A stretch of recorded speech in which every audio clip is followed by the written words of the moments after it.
If we're ready, if everybody has settled in.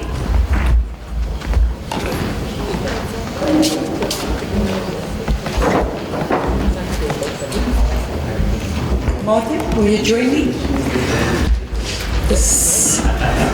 We'd like to introduce you, Martin Lotz from the Innovation Center. You're going to say exactly the name right, correctly. Thank you. Thank you. Thank you, ladies and gentlemen. I didn't prepare any speeches today, so please take me as I am today. I'm not a big speaker, more of an engineer. I like my research than anything else. As you can see, I grew up, but toys still stay the same. Yes, I represent the Vaal University of Technology today, more specifically the technology station that we have established with the help of Prof. Lowe in those days. We started in 2013. As you can see, it's 2019, and most of you only know about this technology station now. So yes, it's going slowly, but surely. As you know, the Northern Cape team seems to be last in the row when it comes to funding, and I hope it will change. So yes, the technology station, if somebody asks me what is a technology station, it's an entity, if I can call it that. It's a middleman between the university and the community, or the university on the one side and the community and the industry on the other side.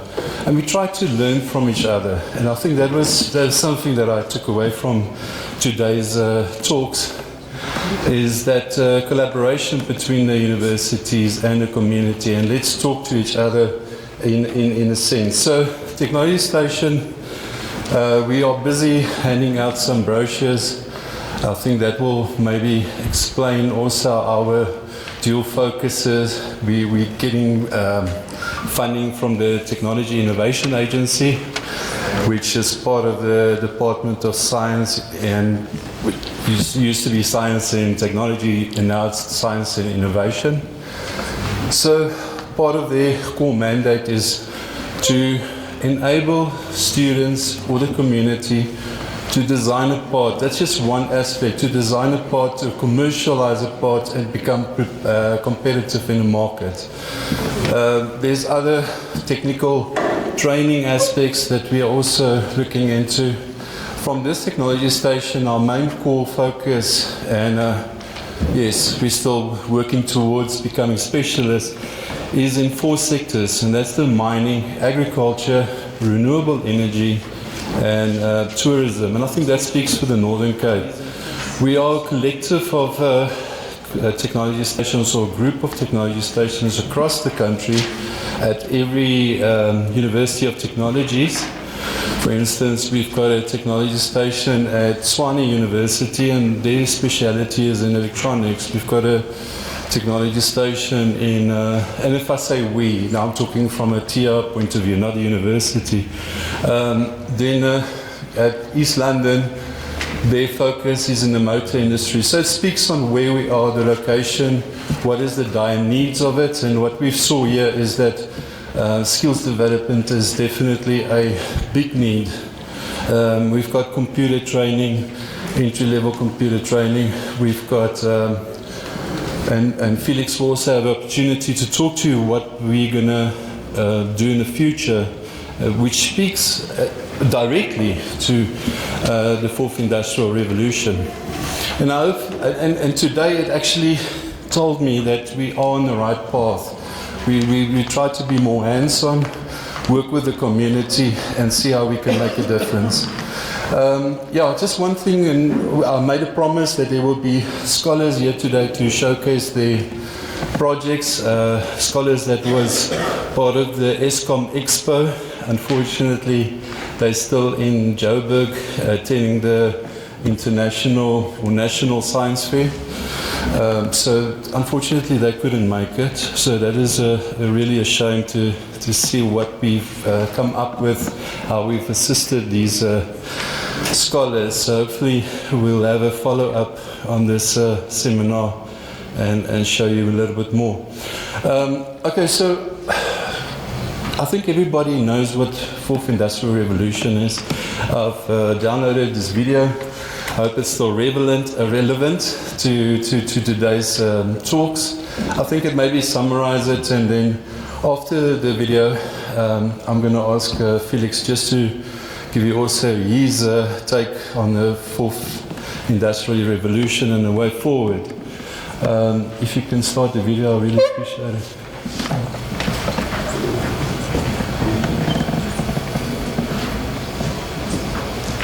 And after we finish, please come forward. I know it's been a long day, but interact with my colleagues. Jerome Jacobs, that's there sitting there behind the computer, and found out about oh, maybe I must just say that while they're starting, is we've got a 3D printer that's going to print something for you. You'll be able to see on the screen what the design looked like, so it will give you that whole process that you need to go through. And we're also going to teach students how to use the computers, how to draw that part, how to print it, the whole works. And then we've got a robot on there. Unfortunately, I was hoping it would work. Maybe we can still make it work. Like I said, boer maak 'n plan. And then Felix has got his robotics, but he'll probably give you a little bit more insight on that. Okay, thank you. Changed how things were manufactured. But there hasn't been just one industrial revolution. The business world has reinvented itself many times. The first industrial revolution is the familiar one. Beginning in the late 18th century, manufacturers used steam engines and hydraulic power in factories to make production more efficient. The second revolution began in the late 19th century, when electricity and assembly lines made mass production possible. The third took off in the 60s, when advances in computing enabled us to program machines and networks. We're now in the early stages of a fourth industrial revolution.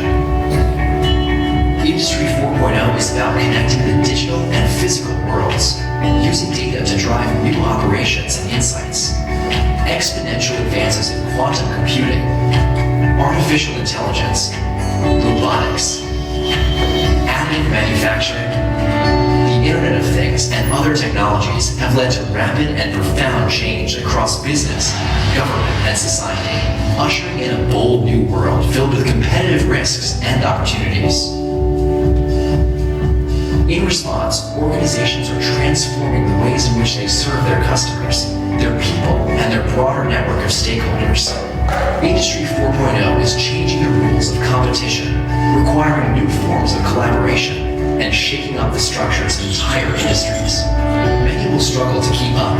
Will your organization? Do you have a defining purpose, a robust strategy, the best people, the right technology? Are you ready for Industry 4.0?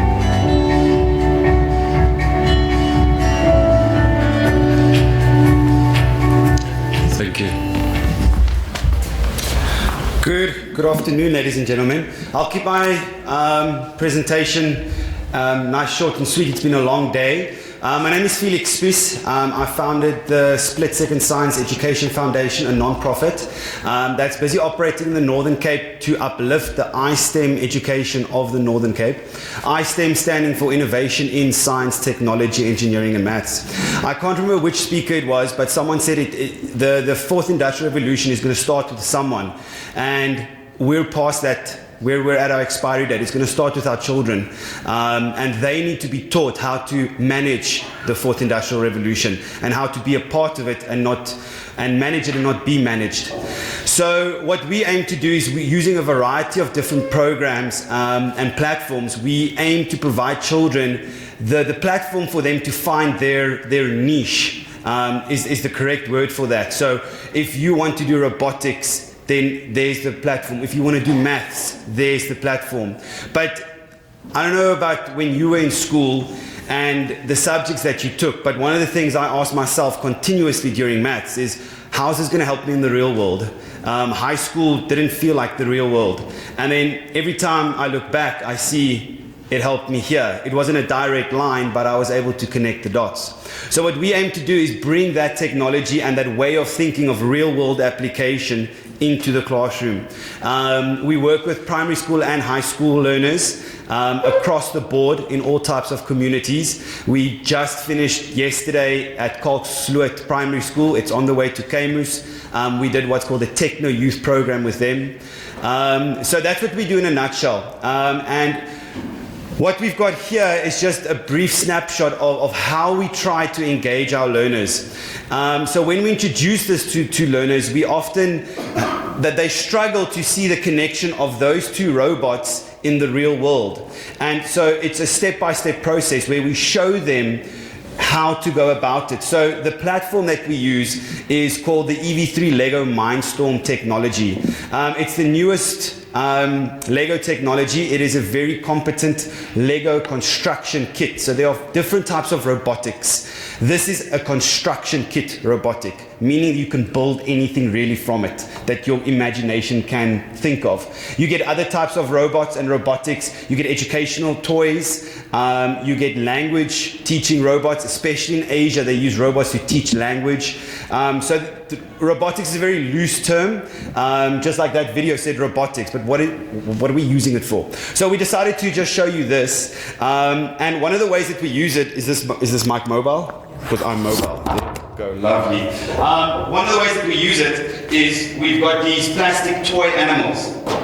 This is a hippo. And so we build robots with various attachments. Like this, for example, has got a gripper attachment, which we show you in a moment. And so what we teach the kids is you need to go fetch the animal. The animal is sick, but you can't go into the National Reserve because there's other lions and tigers. You need to send the robot. So they need to code, program, and build the robot to go fetch the sick hippo. Now you can make it relatable. We did a challenge this year as part of an international competition called Cruise Control. So it was just about the tasks on a cruise ship and the various things that you needed to do. So this, for example, represented the clean towels bin. So the robot needed to go fetch this and take it to the client's room, making it accessible and thinking about the learners need to think about it. But the biggest challenge that we've got is for these learners to not just put it on and make it go, because that's what they want. They want to press the button and must just go.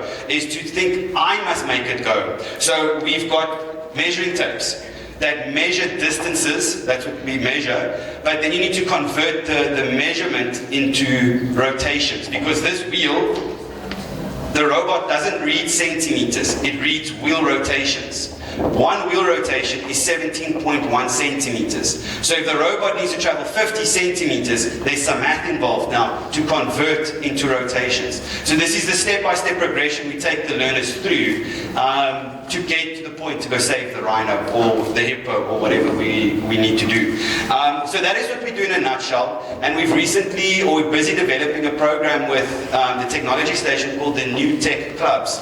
And what we are aiming to do is, over a 3-year time period, introduce learners to various new technologies for them to find their niche. So you'll see on the table, obviously there's 3D printing, but we've also got drones or unmanned aerial vehicles or so forth, which is going to be a massive industry. And it's busy taking, excuse the pun, flight. In the Western Cape, for example, with the gangsterism, they want to use drones to fight gangsterism, to be the first response vehicles. So as soon as there's been an incident, they launch the drones to try to keep track of the people running away from the incident. Ways to respond to events. With what we're envisioning is teaching our children how to be to be pilots, because you call them a pilot, and then start taking photos of livestock, crops. So the learners in the Northern Cape know about agriculture, to find the block in the canal and go fix it using a drone. So all this various technology, but it needs to be real world applicable. Your learner needs to find it interesting. Myself and my colleague Hein are both teachers, and the one thing we can absolutely agree on is if you don't present something new to a child, they don't listen. So if you don't come with something new that they can't get off this device, then what's the point? So you need to present new things that they find interesting, and then they drive their own education. And that's what we aim to do, is we provide the platform because they know about these things. They need access to them. And so we look at getting the communities to drive their education in collaboration with the program. So that is the only thing I want to say. Now there's no formal presentation that we're going to do. We would like you to come up and engage with us so we can show you the technologies, show you the printing, show you the quadcopters, show you the robots, how they work, how we program them, a very simple programming platform, and that's really it from us. As Dr. James said with her reply, it's now up to you. We've taken the first step and we're doing it, and we're open to collaboration to say, I've got this community, can we do something here? And the answer is always going to be yes. It's just the how. That usually takes some time, but time for us is relative. It's a week that we like to do things in. But that's it from us, Program Director. That's all that we're going to do for now. From whatever Program Director says next, please come up to the table. We openly invite you to engage with us, talk to us, and then that's it from our side for now. Thank you for the opportunity.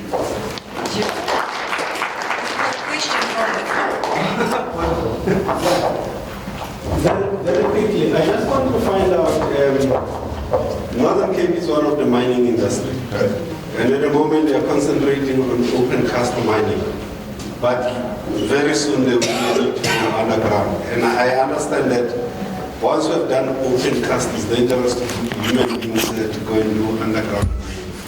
Have you started developing something that will do the dirty job underground without getting big incidents? Thank you. So I haven't, because I'm not an engineer, but what I can do is provide the platform for a child to. So no, the answer is no, I haven't, and I don't feel I need to, but what I can do is provide the platform for the child to do it. For them, what I can do is pose the challenge, exactly as you said, sir. Open cast, we now need to go underneath, let's build the robot to do that. And then we just hands off and let the kids do their thing. So that would be the answer, and that would be the platform that we do. We take real life situations such as that and let the children innovate and come up with their own solutions, because they haven't, and it's not a very academic thing to say, they haven't been told you cannot. They say why not. A child always asks why. I found after I went to university, I immediately said you cannot do that, you cannot do that, you cannot do that. Children think, why not? And so let's encourage that.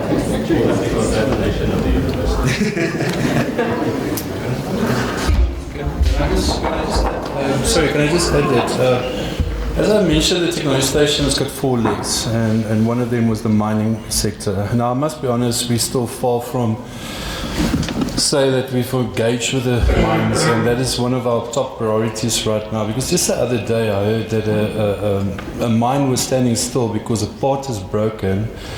They had to order it from overseas, and nobody could help, and we were sitting in the Northern Cape. There's a mine in the Northern Cape that we could have helped them to draw that part and to go and CNC that part. Now the CNC is just a reverse of 3D printing, and they could have continued their production. So that is an opportunity that we've missed, and that is, and you've just mentioned now a new opportunity that we must maybe as a technology station must look into, to see how we can take that platform, take our engineers at the universities and come up with these drones that goes out on the ground. So thank you for that. That's an excellent idea. I haven't even thought of that, to be very honest with you. Thank you. Thank you very much. Just to answer on your question, I think it was this year when we had the mining endeavor. I spoke about 4IRD. What is available at the moment is that in Australia they are developing cars which are which can go underground, and they have a detection pattern. They can detect where actually the mineral is, and they'll be able to direct it, and then they will go in on their own and they'll come out with that is the minerals. So to your question, yes, there is development going on there. Why, but it's not South African development. So, please teach. Any other questions? Display. Play.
This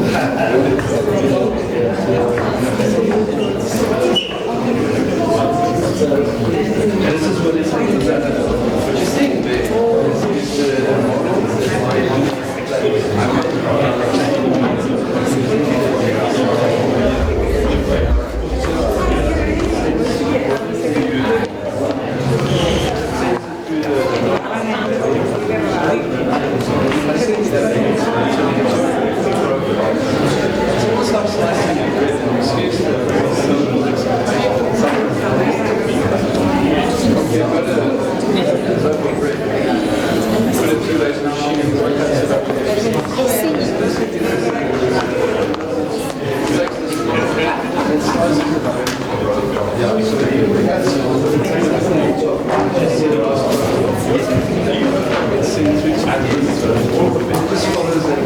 It's almost like this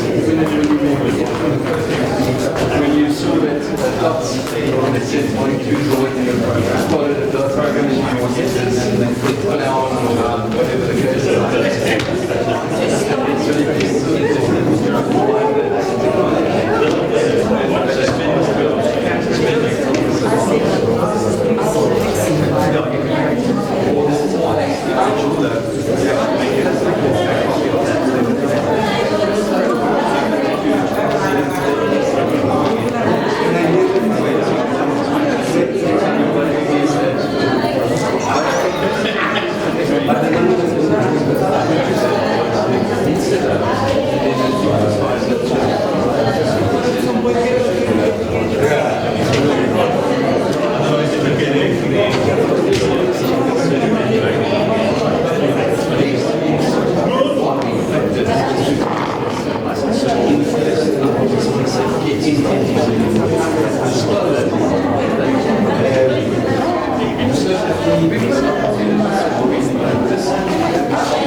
a mistake. Because we saw it wasn't anti-agreement. Although here, that arrow says those robots are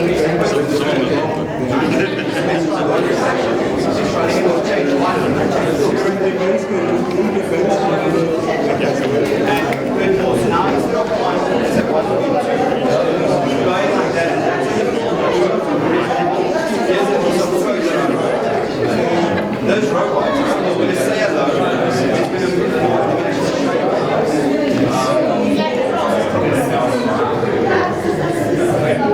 And this is a loop program. So you see there's a loop. So this robot will do this until I tell it to stop all the battery. So again, are we managing the machines or are we being managed? Here we are managing the machine. So it goes forward, plays a sound, reverses. Plays a sound, goes forward. So this robot will do this until the battery runs out of life. So this is, for example, in industry. You've got a robot doing the same thing over and over and over. And that's code that does it. It's that simple, it's that small, that so, and you can do so much in these codes. And teach the learners to add various things like, for example, because of this attachment, you can add an extra piece of code to it. But we've had success with this program. Very poor learners. Very poor learners can do this. Tasks. And you always have to involve. It's called the first mega league. It's an international competition. This year, the Northern regional competition for the 9th within. So we've got 5 teams in Upington. The first team's ever in Virginia. There's 3 teams in Osmansburg. There's 2 teams in Line Nature. And there's 3 teams in Harbour. And that's it. So within the Northern Cape, there's not a lot happening, but it's now started gaining momentum. The Northern Cape regional only started last year for the first time. And one of the Northern teams actually went to the international world. A lot of potential, but the biggest problem is access to wide access to the cost was 8,000. And the reason it was so much is because of Lego, because of this. We call it the illegal brick, it's the brain of the robot. So this piece of technology is extremely intelligent, but it's also expensive. So you can connect it to this piece, Bluetooth, Wi-Fi, USB, and an SD card. So you can program the whole robot. So this is the expensive machine that actually started. And so the biggest access to they can't justify spending 8,500 rand on one box. The budget won't allow for it. There's schools that can use this in schools. The budget won't allow for this. So this is why the non-profit and outside funders and outside sponsors sponsor this, but once you've got it, year on year on year, this is what we're talking about. So once you've got it, you've got it. There's no like, you buy it, even they can keep it too. This is still allowed. What would that be? So there's so much you can do with it. There's access to it. Do you not Just said 15 hours. Teach them how to program it, how to build it, successfully complete challenges. And we got it. So it's been so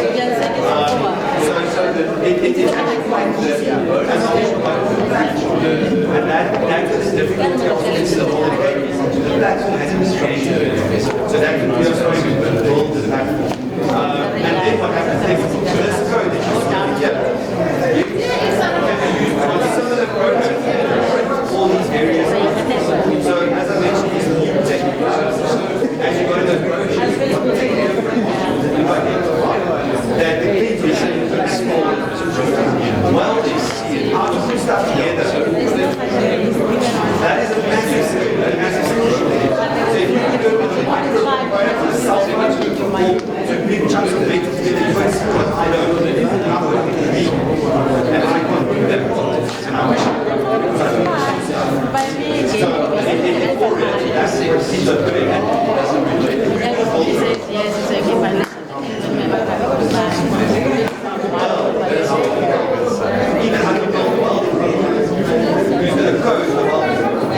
Someone needs to do it. It's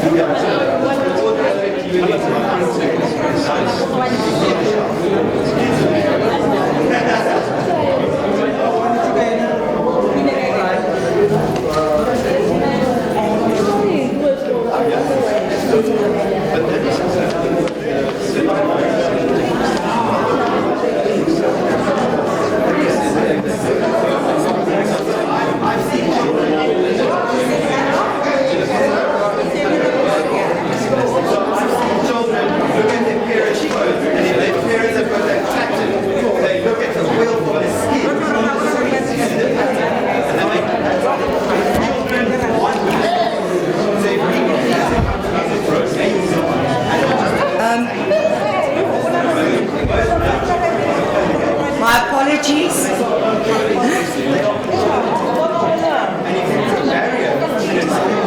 Can I? Felix, may I just quickly say, remember the gala dinner? Please go and quickly do the facial and everything you want to do. I'm joking. 7 o'clock tonight here at the same venue. Gala dinner, don't please see you a bit later, but you're welcome to. I just wanted to say that so that everybody that would like to, go, can go. Thank you.